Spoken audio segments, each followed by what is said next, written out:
ઇંગ્લિશમાં 95 નો આવે તો ભાઈ ભાઈ નો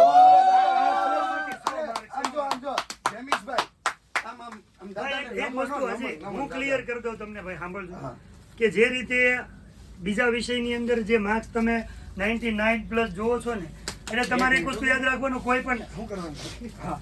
કોઈ પણ વિદ્યાર્થીને જો નવડાની લાઈનની અંદર માર્ક્સ આવે ને, એટલે મારે એવું સમજવાનું છે કે ભાઈ 95+ છે, 100 છે, કારણ કે ભાઈ ગુજરાતી, જો તમે ઘણી વાર જોતા છો ગુજરાતીનું અને ઇંગ્લિશની અંદર તમને માર્ક્સ બધાની સરખામણીમાં ઓછા જોવા મળશે. ઓછા જોવા મળે એની પાછળનું એક કારણ છે લેંગ્વેજ.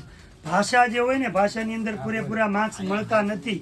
એટલે તમે એવું માનતા હોય કે ભાઈ એટલી બધી મહેનત કરીને તોય કેમ બીજા બધામાં 99 નામાં 94 95 આવ્યા, તમે આ 95 માર્ક્સ જેને હતા ને એને એવું સમજવાનું છે કે એક પણ માર્કની ભૂલ નથી, પણ લેંગ્વેજની અંદર માર્ક્સ છે અપાતા નથી. જો તમે પણ ગુજરાત બોર્ડના ટોપર બનવા માંગતા હોવ તો અત્યારે જ ટોપર બેચ જોઈન કરો.